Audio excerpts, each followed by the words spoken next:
జై శ్రీరామ్. అందరికీ నమస్కారం. వెల్కమ్ టు న్యూస్ అఖండ. నేను మీ కస్తూరి శ్రీధర్. మిత్రులారా, మీకు అందరికీ ఒక జబర్దస్త్ న్యూస్ అయితే తీసుకొచ్చాను. న్యూస్ మాత్రం కిర్రాకుంటుంది.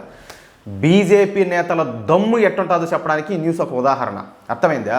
మనకు ఇతరులకు తేడా అయిందో కూడా ఈ న్యూస్ ద్వారా మీకు చెప్పే ప్రయత్నం చేస్తా. మహారాష్ట్రకు సంబంధించినటువంటి అసెంబ్లీ ఎన్నికల ఫలితాలు 4 రోజుల క్రితం విడుదలైన సంగతి మనకందరికి కూడా తెలిసిందే. ఈ ఎన్నికల ఫలితాల్లో బీజేపీ పోటీ చేసినటువంటి 149 స్థానాల్లో 132 స్థానాల్లో అయితే ఘన విజయం సాధించింది. అదేవిధంగా ఈ ఘన విజయం సాధించి ఒక అద్భుతమైన స్ట్రైక్ రేట్ని అయితే చూపించింది. ఇక అనవసరంగా ఈ ఏకనాథ్ షిండే శివసేన పార్టీ ఉన్నది కదా, దీనికి కావచ్చు అజిత్ పవార్ ఈ ఎన్సీపీ పార్టీలకు వాళ్ళ స్థాయికి మించి అధిక ప్రాధాన్యతనిచ్చి వాళ్ళకు కనీసం వాళ్ళ శక్తి ఎంతో చూసుకొని కదా మన సీట్లు ఇవ్వాల, అంతకు మించి వాళ్ళకి సీట్లు ఇచ్చారు. ఏది బీజేపీ వాళ్ళు. దీంతో బీజేపీ గాలితో బీజేపీకి ఉన్న మంచి పేరుతో వీళ్ళకు కూడా బాగానే సీట్లు వచ్చినాయి. అయితే ఎన్నికల ఫలితాలు వచ్చిన దగ్గర నుంచే వీళ్ళిద్దరు కూడా ఆట అయితే మొదలుపెట్టారు. మాకు సీఎం కుర్చీ కావాలని చెప్పేసి ఒకరికొకరు ఓవర్ యాక్షన్ చేయడం 1000 పార్టీ కూడా స్టార్ట్ చేసేసారు. సరే, ప్రస్తుతం ఈ రెండు పార్టీలతో భారతీయ జనతా పార్టీ చర్చలు అయితే జరుపుతుంది. అనవసరంగా ఇది అడిగి మరీ దుబ్బించుకునేట్టు కదా. ఇది వాళ్ళ శక్తి ఎంత, వాళ్ళ సాహసం ఎంత.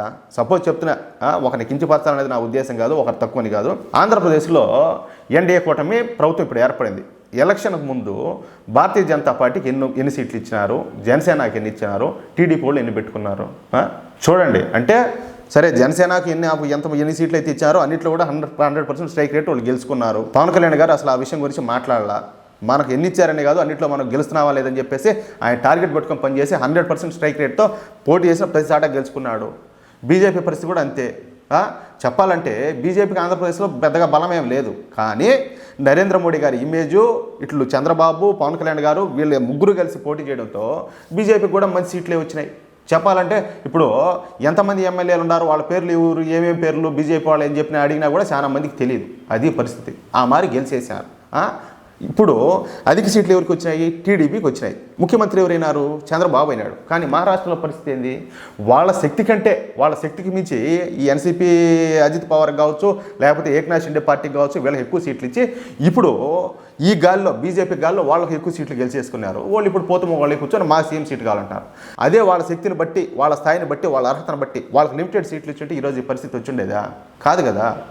ఇప్పుడు చూడండి ఎట్లా జరుగుతుందో. సరే, ఇప్పుడైతే ఈ రెండు పార్టీలతో కూడా చర్చలు జరుగుతుంది.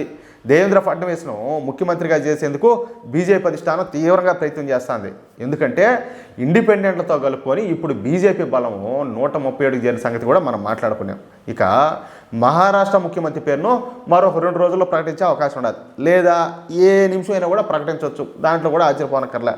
ఇక మహారాష్ట్ర ముఖ్యమంత్రిగా ఏకనాథ్ షిండే 2 రోజుల క్రితం రాజీనామా చేసిన సంగతి తెలిసిందే. ఇక కొత్త ప్రభుత్వం ఏర్పాటయ్యే వరకు కేర్ టేకర్ ముఖ్యమంత్రిగా, అంటే ఆపద్ధర్మ ముఖ్యమంత్రి అంటారు కదా, ఆ మాదిరిగా అనుకోండి, ఏకనాథ్ షిండేని అయితే నియమించారు. సరే, పరిస్థితి ఈ మాదిరిగా ఉంటే నిన్న మహారాష్ట్ర ప్రభుత్వం నుంచి సడన్గా ఒక ప్రభుత్వ తీర్మానం అయితే పాస్ అయింది. అదేందయ్యా అంటే, మహారాష్ట్ర వక్ఫ్ బోర్డుకు ఇప్పటికిప్పుడే 20 కోట్ల నిధులు ఇవ్వాలని చెప్పేసి మహారాష్ట్ర ప్రభుత్వం నుంచి ఏకంగా ఒక తీర్మానం పాస్ అయిపోయింది.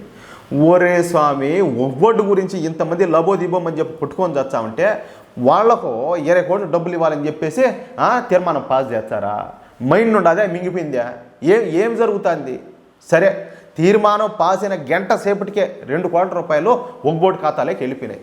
అసలు వాళ్ళు చెప్పినా కదా, మన భారతదేశంలో మన భారతీయ సేనలు తర్వాత ఇండియన్ రైల్వే తర్వాత ఎక్కువ ఆస్తులు కలిగి ఉండేది ఎవరు అంటే ఈ వక్ఫ్ బోర్డే. ఏం తక్కువైందని చెప్పేసి వాళ్ళకి మళ్ళీ 20 కోట్లు ఇవ్వడం. వాళ్ళు ఏ విధంగా ఈ దేశ సంపదను దోచుకుంటున్నారో, ఈ దేశ ప్రజల, సామాన్య ప్రజలు ఎటువంటి వాళ్ళ ఆస్తులను, వాళ్ళ భూములను ఏ విధంగా వీళ్ళు లాక్కుంటున్నారో మనం చెప్పుకుంటానే ఉన్నాం, మనం మాట్లాడుకుంటానే ఉన్నాం. కనీసం సామాన్యులకు ఉండే తెలివితేటలు, వాళ్ళకు ఉండే జ్ఞానం కూడా లేదా, అవగాహన కూడా వీళ్ళకి లేదా? ఏమి తక్కువ వచ్చిందని ఇప్పుడు 20 కోట్లు ఇవ్వడం. సరే, దీంతో ఈ విషయం మహారాష్ట్ర అంతటా కూడా ఒక దావాన మాదిరి పాకిపోయింది. మహారాష్ట్ర ప్రజలు ఈ ప్రభుత్వం ఈ తీర్మానం చూసి షాక్ అయిపోయినారట్టే. ఒక పక్క ఈ ప్రభుత్వ ప్రైవేట్ ఆస్తులను, భూములను గుంజుకొని వక్ఫ్ బోర్డు అత్యంత ధనిక బోర్డుగా రికార్డులకు ఎక్కితే, మరొక పక్క ఏమో ఇదే వక్ఫ్ బోర్డుకు 20 కోట్ల రూపాయలు సాయం చేయమని చెప్పేసి మహారాష్ట్ర ప్రభుత్వం తీర్మానం పాస్ చేయడంతో మహారాష్ట్ర ప్రజలంతా కూడా మామూలు కాదు, ఇంక కడుపు మండిపోదా ఒక్కొక్కరికి. ఇది ప్రభుత్వ తీర్మానం. సరే, ప్రస్తుతం ఏకనాథ్ షిండే మహారాష్ట్ర కేర్ టేకర్ ముఖ్యమంత్రిగా అయితే ఉన్నాడు కదా. అదేవిధంగా మహారాష్ట్ర ఫైనాన్స్ మినిస్టర్ ఎవరు? అజిత్ పవార్. ఇద్దరు కూడా మహానుభావులే, మేధావులే, సామాన్యులేం కాదు. అంటే ఈ ప్రభుత్వ తీర్మానాన్ని ఇద్దరిలో ఎవరో ఒకరు ఈ వక్ఫ్ బోర్డుకి అయితే నిధులు అయితే రిలీజ్ చేసి ఉండాలి, లేదా ఇద్దరు కలిసి ఈ పని అయితే చేసి ఉండాలి. అయితే ఢిల్లీలో ఉన్నటువంటి దేవేంద్ర ఫడ్నవీస్కు కాస్త లేటుగా ఈ విషయం అయితే తెలిసింది. ఇక దేవేంద్ర ఫడ్నవీస్ అయితే అగ్గి మీద గుగ్గిలం అయిపోయినాడు. వెంటనే మహారాష్ట్ర చీఫ్ సెక్రటరీకి ఫోన్ చేసి ఆ ప్రభుత్వ తీర్మానాన్ని వెంటనే ఆపివేయమని, లేదంటే తీవ్రమైనటువంటి పరిణామాలు ఎదుర్కోవాల్సి వస్తుందని చెప్పేసి ఆదేశాలు అయితే జారీ చేశారు. అర్థమైందా? చూడండి, వాళ్లకు మన బీజేపీ నాయకుడికి ఎంత తేడా ఉంటుందో ఒకసారి మీరు ఆలోచించండి. దీంతో మహారాష్ట్ర చీఫ్ సెక్రటరీ అప్పటికప్పుడే ఈ వక్ఫ్ బోర్డుకు ట్రాన్స్ఫర్ అయ్యే నిధులను నిలిపేశాడు. అయితే అప్పటికే 2 కోట్ల రూపాయలు అయితే ట్రాన్స్ఫర్ అయిపోయినాయి. సామాన్యమైన విషయం అంటే ఆ స్వామి ఇది ఏది ఎటాట్ న్యూస్ అనుకున్నారు. ఇది కనీసం వాళ్ళు మనుషులా కాదో కూడా నాకు అర్థం కావడం లేదు. ఏ విధంగా కాదు, వక్ఫ్ బోర్డుకి ఏ విధంగా డబ్బులు ఇస్తున్నారు ఆ మాదిరిగా. సరే, ఇక ఈ విషయం పైన దేవేంద్ర ఫడ్నవీస్ మాట్లాడుతా, మహారాష్ట్రలో ఉండేది కేవలం కేర్ టేకర్ ప్రభుత్వం మాత్రమే. అలాంటిది ఒక కేర్ టేకర్ ప్రభుత్వం ఒక ప్రభుత్వ తీర్మానాన్ని ఏ విధంగా రిలీజ్ చేస్తుంది? ఇది ఖచ్చితంగా నేరం కిందకి అయితే వస్తుంది. నేరం కిందికి రావడం ఏంది? ఇది నేరమే. రేపు మా ప్రభుత్వం ఏర్పడగానే ఈ విషయం పైన ఖచ్చితంగా ఎంక్వైరీ అయితే చేస్తా. అసలు నిజానిజాలను ప్రజలకైతే తెలియజెప్పాల్సిన బాధ్యత నా పైన ఉన్నది. అందుకే చెప్తున్నా, నేను ఈ విషయాన్ని ఎట్టి పరిస్థితుల్లో కూడా నేనైతే వదిలిపెట్టినట్ట దేవేంద్ర ఫడ్నవీస్ ప్రమాణం చేయడం ఇక్కడ విశేషం. అది కమిట్మెంట్ అంటే అట్టుండాల. మొత్తం మీద ఈ ఏక్నాథ్ షిండే కావచ్చు, అజిత్ పవారు, ఈ ఇద్దరిలో ఎవరో ఒకరు లేదా ఇద్దరు కలిసి కూడా ఈ పని చేసి ఉంటారని చెప్పేసి విశ్లేషకులు అయితే భావిస్తున్నారు. వీళ్ళకంట ముఖ్యమంత్రి పదవులు ఇవ్వాలంట. ఏం చేద్దామని మహారాష్ట్రంలో?